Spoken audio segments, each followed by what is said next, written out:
welcome back to Mancinima. Hope you're all doing very well. So what movie have we got for you today? We have got The Marvels, which is a sequel to 2019's Captain Marvel, which starred Brie Larson. And it is the latest in the long line of Marvel superhero movies from Marvel Studios. So what is the plot of The Marvels? And that really is the real question, I'm afraid. I'll try to get through this for you. The collapse of the Supreme Intelligence leads to a civil war on the Kree's homeworld of Hala. Now, this renders the planet kind of barren, so they're losing their water, they're losing their sunlight, and they're losing something else. And they got this Kree revolutionary who comes along. Her name is Dar-Ben, and she's trying to kind of steal sunlight from our Earth and steal water from somewhere else, just to kind of invigorate the planet of Hala. I think that's the basic beginnings of the plot. However, caught up in this unstabilisation, we've got Captain Marvel, Brie Larson, and basically she finds that her powers are intertwined with two other superheroes, and that is obviously, of course, Monica Rambeau, who we last saw in WandaVision, and MsMarvel herself, the younger Kamala Khan, who was in our own Ms. Marvel series. Now, Ms. Marvel, as you know, in the TV series, if you've seen the TV series, then this is something we'll get onto in a moment. She has this magical wristband which gives her powers. It's one of two.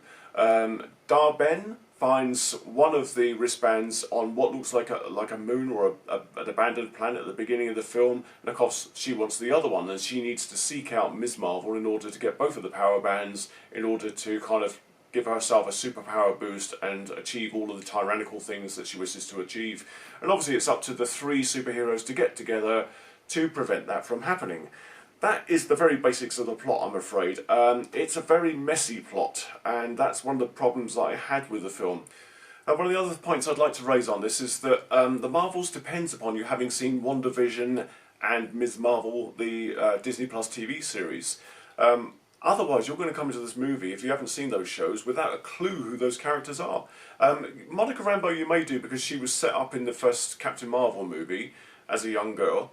However, how she got her powers and all that stuff is in WandaVision, and you've also got how Ms. Marvel got her powers and all of her background in the Ms. Marvel TV series. So if you haven't seen those movies and you're just coming to watch The Marvels on its own, you're going to be like, well, who are these characters and what have they got to do with anything? And what, you know, there's no kind of thing where it goes backwards in time to show you last time on, like they do on the TV shows. You're just thrown into this movie expecting to know who those characters are. I don't think that they should do that. I don't think Marvel should intertwine their big movies in with their TV shows in such a strong way, because the casual viewer is going to come to the movies and come see a superhero film, is going to wonder who the hell they are. And I don't think that's a good thing. You know, I loved Captain Marvel. I thought it was a really fun film. I loved that it was set in 1990s. I loved the de-aged Samuel L. Jackson, and I loved the banter that he had with Brie Larson's Captain Marvel, and of course Goose the cat, of course, who also shows up in this film.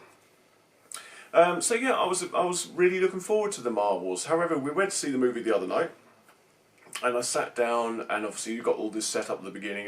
I felt right at the very beginning it was a little bit messy, all the interchanging of powers and things like that. And it just kind of throws you straight into the film. And of course you've got this, like I say, the Dar-Ben, I think that's how you pronounce her name, and she's the lead villain of the film. And she's trying to make everything happen. But I don't know, I just felt that the whole thing was a bit of a mess. I didn't think Dar-Ben was, and this again, no fault of the actress, I didn't think she was a very well written character. I thought she was probably one of the weakest Marvel villains we've ever had.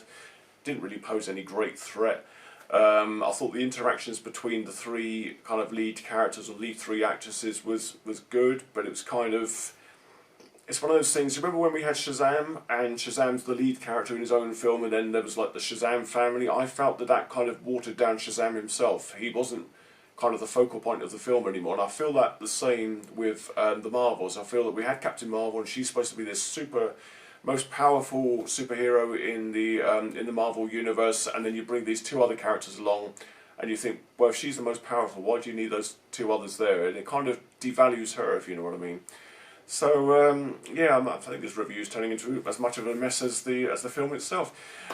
Yes.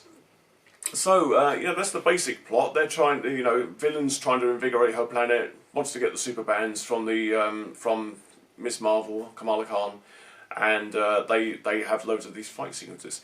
I don't know what it was with this film. I don't know. It just seems so uneven. It's like such a patchwork quilt of a movie. There's a song and dance sequence in kind of the first half of the film, and it just seems so out of place, and it just seems so weird.